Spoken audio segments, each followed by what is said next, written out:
groot te maak. Here, om te kan sing, hoe groot is U naam, want ons kan sing, want ons weet U het klaar oorwin. Here, vanaand vier ons 'n baie spesiale gebeurtenis. Ons vier Paasfees, ons vier die kruisiging, ons vier die feit dat U aan 'n kruis gehang het en vir ons sondes betaal het en die uitspraak gemaak het. Die ruiltransaksie is verby. Ons het beweeg van sondaars na kinders van God. Here, ons vier U opstanding. Ons vier die feit dat U is wie U gesê het U is, wie U gesê het, breek hierdie tempel af en in 3 dae sal ek hierdie tempel weer opbou. En U het van Uself gepraat. U het gepraat van U wat gaan sterf aan 'n kruis en die dood gaan oorwin en uit die dood uit opstaan. Maar Here, hierdie naweek van U kruisiging en die opstanding sal nie volledig wees as ons ook U opvaarding, U hemelvaart na die hemel toe vier nie. En vanaand wil ons vir U dankie sê dat U die sirkel toegemaak het, dat U die sirkel volledig verklaar het met die opvaarding hemel toe. So Here, ek vra dat die woord wat vanaand gespreek sal word, tot in ons harte en dieper as dit in ons geeste sal land, en dat ons vanaand sal onthou waaroor hemelvaart regtig gaan. Hoekom het U opgevaar in 'n wolk?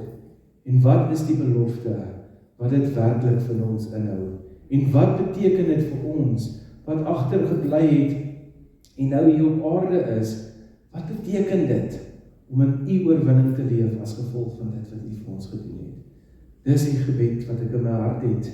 In die naam van Jesus bid ek dit. Amen. Amen. Dankie, julle mag my in die sitplekke neem. Ja, dit slaap so in die aandkerk nou hier in Graaf-Reinet. Maar ons kan dit daarom ten minste 1 keer 'n jaar doen met hemelvaart.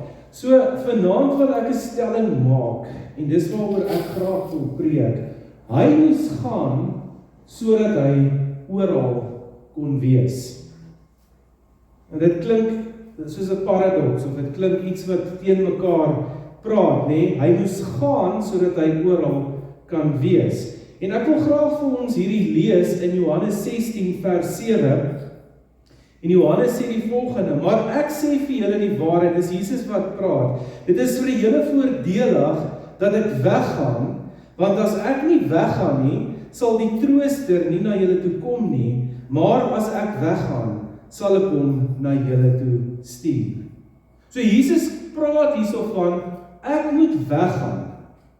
Want as ek weggaan, gaan daar iemand in my plek kom, wat oral gaan wees. Nou ja, die disippels het dit daai tyd nie verstaan nie, en baie mense verstaan dit nog nie, so kom ek gaan deur 5 punte, of 6 punte, wat ek vanaand met julle wil deel, oor die feit dat Jesus moet weggaan, en wat beteken dit dat hy weggegaan het vir ons, en die voordeel wat dit inhou. Nou die eerste punt wat ek wil maak is, Jesus het nie weggegaan om afwesig te wees nie, maar om teenwoordig te wees, net op 'n ander manier.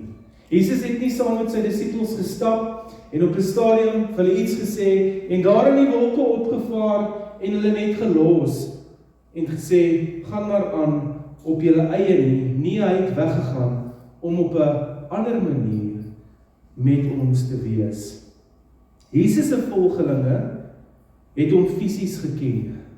Hy het vir 3,5 jaar het hy saam met 'n paar manne geloop en hy het lewe gedeel met hulle. Hy het saam met hulle geëet. Hy het saam met hulle dinge gedoen, wonderwerke gedoen, tekens gedoen. Hy het goed vir hulle verduidelik, maar daai ouens het hom net fisies geken. Hulle het hom geken as Jesus, die persoon. En hier is die ding, as hy op aarde gebly het, was hy net by sy disippels gewees. Maar nou, deur die Gees, deur die Heilige Gees, is hy oral op een slag. Jesus sê vir ons, dis voordelig vir my gewees, dat ek weggaan, sodat almal my kan geniet. Nie net julle 12 en die sirkels wat om ons loop nie, nie net julle klomp nie. Hy vervul die belofte, in die feit dat hy opgevaar het hemel toe in Matteus 28, maak hy 'n belofte vir ons. En dit sê, Matteus 28 vers 20 sê vir ons, en kyk, ek is met julle al die dae, tot aan die volëinding van die wêreld. Amen. Jesus met sy opvaring, sy hemelvaart, vervul hierdie belofte dat hy nou met ons almal is, tot die einde van hierdie tyd. Hy is werklik, in die feit dat hy opgevaar het, Immanuel nou, God met ons. Hy is nie nou meer Jesus van Nazareth, wat met 'n paar disippels praat nie, maar hy is nou werklik Immanuel, God met ons. Die tweede ding van hemelvaart is, hemelvaart was nie 'n afskeid nie, maar dit was 'n uitbreiding gewees. Hy gaan aan in Johannes 16, vers 16 tot 18, praat hy verder, en hy sê, 'n klein tydjie, en julle sal my nie sien nie, en weer 'n klein tydjie, en julle sal my sien, omdat ek na die Vader toe gaan. Sommige van sy disippels het toe onder mekaar gevra, wat is dit wat hy vir ons sê? Ek sou ook deur mekaar gewees het as ek daar was. 'n klein tydjie en julle sien my nie, en weer 'n klein tydjie en julle sal my sien. En ek gaan na die Vader. So Jesus sê, ek gaan na die plek toe waar ek hoort. Hulle het dan gevra, wat is dit wat hy sê? 'n klein tydjie, ons weet nie wat hy sê nie. En dan 'n paar dae, 'n paar weke later, snap die disippels toe Jesus opvaar hemel toe. En ek wil die volgende stelling maak. Jesus is Immanuel, God met ons, maar Jesus posisioneer van God met ons na God in ons toe. Weereens, van 'n klein dorpie in Israel na 'n hele wêreld wat hom beleef, en 'n God wat beweeg van oral af na hier in my huis, in my hart. God met ons, God in ons. Die volgende ding hoekom hemelvaart so belangrik is, Jesus moes gaan sodat die sending kon begin. Jesus het die kerk gevestig. Ons het so 'n paar weke terug het ons gepraat oor Matteus 16, waar Petrus die openbaring kry van Jesus, wat die seun van God is, en Jesus maak die stelling, op hierdie rots, op hierdie openbaring van wie jy sien ek is, gaan ons my kerk bou. Maar Jesus moes nog steeds weggegaan het, sodat die missie van die kerk kon begin het, sodat die trooster, sodat die Heilige Gees kon kom, en in ons kon bly, sodat ons die werk kon begin. Ons lees hierdie in Handelinge 1 vers 7 tot 11, en dit is so mooi. En hy antwoord hulle, dis nou weer eens Jesus wat praat, want die disippels vra vir hom wat hulle nie verstaan nie, en wat hulle nie veronderstel is om te verstaan of om te vra nie, en hy antwoord hulle, en hy sê vir hulle, dit kom julle nie toe, om die tye of geleenthede te weet, wat die Vader deur sy eie mag bepaal het nie, maar julle sal krag ontvang wanneer die Heilige Gees oor julle kom, en julle sal my getuies wees in Jerusalem, sowel as die hele Judea, Samaria, en tot die uiterste van die aarde. En nadat hy dit gesê het, is hy opgeneem terwyl hulle dit sien, en 'n wolk het hom voor hulle oë weggeneem. En toe hulle nog stip na die hemel kyk, terwyl hy weggaan, staan daar 2 manne in wit klere by hulle. Wat sê julle, Galileese manne? Waarom staan julle en kyk na die hemel? Wat eintlik 'n dom vraag is, want ek sou ook gekyk het. Hoekom kyk julle hoe Jesus nou opgaan in die hemel? En hulle antwoord, hierdie Jesus wat van julle opgeneem is in die hemel, sal net so kom, soos julle hom na die hemel toe sien wegvaar het. So in daai oomblik sê Jesus vir hulle, moet julle nie bepaal met allerhande vrae van wanneer gaan die einde wees, wanneer gaan hierdie dinge gebeur nie. Julle gaan krag ontvang, en wanneer julle die krag ontvang, omdat ek opgaan boontoe en ek stuur die Heilige Gees af, wanneer julle daai krag ontvang, gaan julle my getuies wees in die hele wêreld, nie net waar ons geloop het nie. En dan gaan hierdie 2 manne in wit klere en sê, maar daar is 'n belofte. Hy los hier ook nie vir altyd alleenig sonder hom nie, soos wat hy opkom gaan, so kom hy weer terug. So daar's 'n hoop wat ons kan vashou, dat hierdie wat ons hier beleef, is net tydelik. Jesus kom weer. Die evangelie moes uitgaan. Die evangelie het begin in Jerusalem, in die plekke waar Jesus bedien het, in Jerusalem, in Judea, in Samaria, en nou stuur hy ons na die eindes toe van die aarde. As Jesus nie opgevaar het nie, sou mense nog steeds fisies na hom toe gekom het. Ons lees in die evangelies hoe mense gereeld na Jesus toe kom vir genesing, soos daai ou in Afrika wat die kerk se dak op hom geval het. Die mense het met busse en treine na hom toe gery met die hoop dat as hy vir hulle bid, gaan hulle gesond word. As Jesus nie fisies opgevaar het hemel toe en sy gees afgestuur het nie, sou mense dan nog steeds na Jesus toe wil gegaan het in Israel en hulle sal nie 'n verhouding met die Vader aangeknoop het nie. En hier raak hierdie belofte van hemelvaart en die betekenis van hemelvaart vir ons so belangrik. Die hemelvaart beteken Jesus regeer. Daarop moes julle nou amen gesê het. Want Jesus regeer. Hy is koning. Ons lees in Efesiërs 1 vers 19 tot 23. En wat die uitnemende grootheid van sy krag vir ons wat glo, na die werking van die krag van sy sterkte, wat hy gewerk het in Christus, toe hy hom uit die dode opgewek het, en hom laat sit het aan sy regterhand in die hemele, bo alle owerhede, en mag, en krag, en heerskappy, en elke naam wat genoem word, nie alleen in hierdie wêreld nie, maar ook in die toekomstige. En hy het alle dinge onder sy voete onderwerp en hom as hoof bo alle dinge aan die gemeente gegee, wat sy liggaam is, die volheid van hom, wat alles in almal vervul. Hemelvaart beteken Jesus regeer. Bo alle mag, bo alle owerhede, bo alles wat ons hier in hierdie wêreld sien. Jesus het opgevaar hemel toe, gaan sit aan die regterhand van God, die almagtige Vader, en hy regeer van daai posisie af. As Jesus agtergebly het in Galilea, sou dit nie gebeur het nie. Jesus het nie verdwyn nie. Hy het nie net opgevaar hemel toe, sy disippels agtergelaat en net verdwyn nie. Nee, toe Jesus daarbo kom, het hy op die troon gaan sit. Hy het sy regterplek gaan inneem. Hy moes gaan, sodat ons nie aan die sigbare moes vasklou nie. Dis maklik om aan 'n persoon vas te hou. Dis maklik om aan iemand vas te hou as hy iets groots doen. Mense het Stilfontein toe gery by die duisende vir genesing op 'n stadium. Mense het Afrika toe gegaan. Mense hardloop nou nog agter die groot name aan, want dit is maklik om aan iemand vas te hou. En soveel te meer het daar skare op skare, duisende mense Jesus gevolg, want daar was iets in hom wat anders te was. Maar hy moes gaan, sodat ons nie aan die sigbare, die fisiese Jesus moes vasklou nie, maar dat ons aan hom en wie hy werklik is, kan vasklou. Paulus maak dit so, sê dit so mooi vir ons. 2 Korintiërs 5 vers 7, hy sê, want ons wandel deur geloof en nie deur dit wat ons aanskou nie. Jesus het opgevaar hemel toe, sodat die hele wêreld nou kan vashou aan wie Jesus is, en nie net 'n paar mense daar ergens in die Midde-Ooste in Israel nie.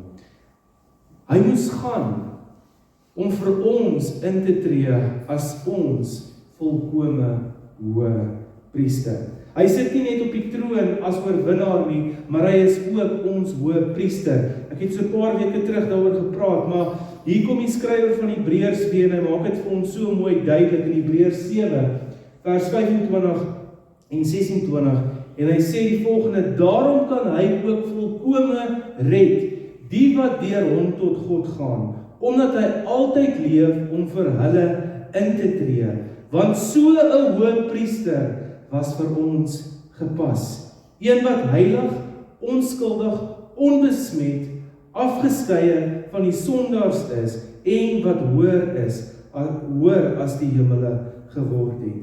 Jesus het opgevaar. Hy het iemand in sy plek gestuur.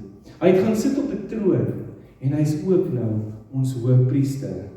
Ons gebede bereik nou nie 'n afwesige Christus nie. Ons gebede bereik nie nou 'n leë gebou, of 'n leë hokkie wat jy moet gaan staan en vra, vergewe my vir alles wat ek verkeerd gedoen het nie, maar dit bereik nou 'n God wat sy tuiste in ons kom maak het. So wanneer ek praat, gaan my gebed nie verder as hier nie, want hy bly in my en ek in hom. Alles, omdat hy die belofte vervul het, dat hy hemel toe gegaan het. Ek sluit af met hierdie gedagte. Hemelvaart beteken nie Jesus is verder weg as ooit nie. Dit beteken hy's nader as ooit. Hy het weggegaan, sodat hy nader kan wees as ooit tevore.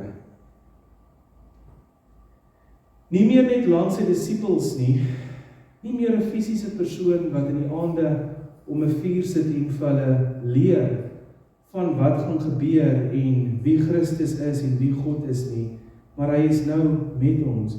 Nie beperk tot een plek nie, maar teenwoordig saam met ons in die kerk en in ons huis.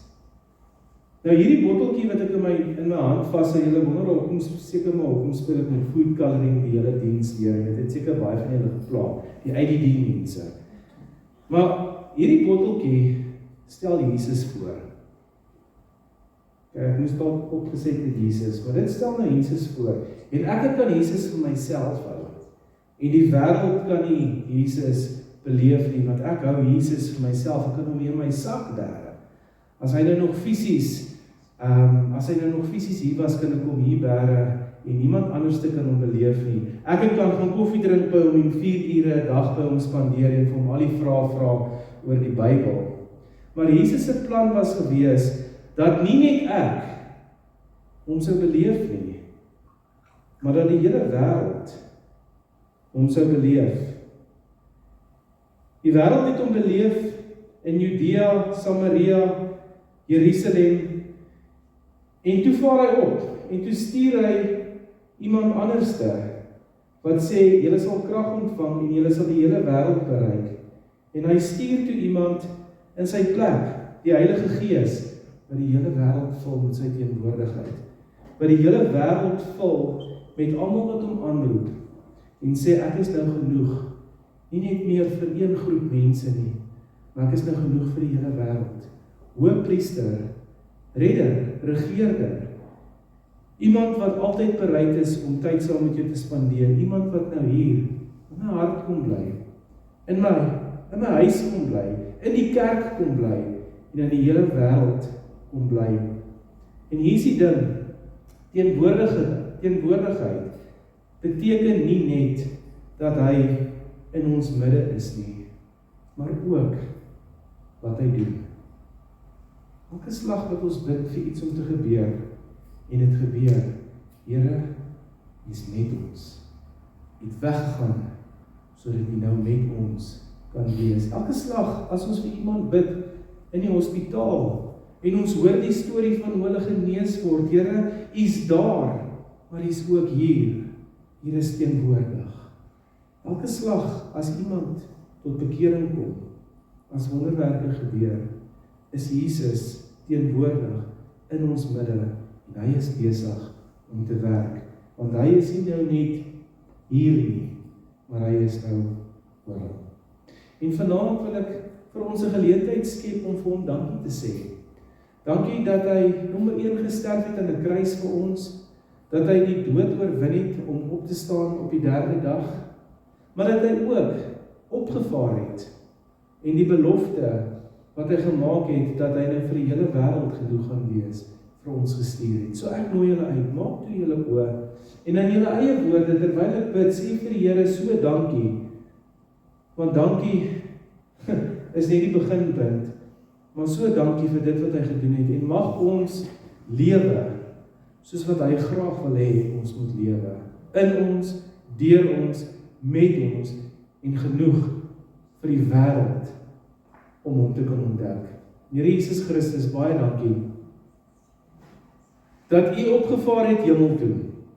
Here, dat u hemelvaart 'n belofte inhou, dat soos u Jesus Christus gegaan het, so kom u ook terug. So daar's 'n belofte, 'n hoop, dat u gaan terugkom. En daai hoop kan ons in die Bybel lees, en ons weet u woord is die volle waarheid, en ons kan daarin vashou. En ons hoef dit nie nou te sien nie, want ons glo deur geloof. Here, dankie dat U hemelvaart beteken, U het ons nie alleen gelos nie, maar U het U Gees gestuur sodat die hele wêreld U kan ontdek en met U kan verhouding bou en U kan beleef. Here, en dankie dat U koning is wat op die troon sit en dat alle mag en alle owerhede onderwerp is aan U. Here, dankie dat ons weet, ons is deel van 'n koninkryk met 'n koning wat werklik in beheer is en soewerein is en wat kan so maak en dinge verander. En Here, dankie dat U Hoëpriester is wat dag en nag met die Vader praat namens ons. En Here, dankie dat U die Heilige Gees gegee het en gestuur het, dat ons hom kan beleef en saam met hom kan leef. Here, dankie dat U in ons kom bly het en die blyplek hier gemaak het. Here, dankie dat U naby is en nie ver nie. Here, my gebed is dat elke persoon vanaand hierso dit sal beleef en dit 'n realiteit sal word vir hulle en dat hulle die missie van die kerk sal voortbou om die naam te verkondig in alle uithoeke van die wêreld. Here, my gebed is dat Graaff-Reinet sal wakker word tot die feit dat U is koning en daar's geen ander koning nie. Here, mag elke knie buig in hierdie dorp, in hierdie gemeente, in hierdie land van ons, mag hulle uitroep, Jesus is koning. Ons sê vir U dankie, wie wat U is vir ons, in die naam dat ons dit Jesus Christus alleen. Amen. Amen. Halleluja.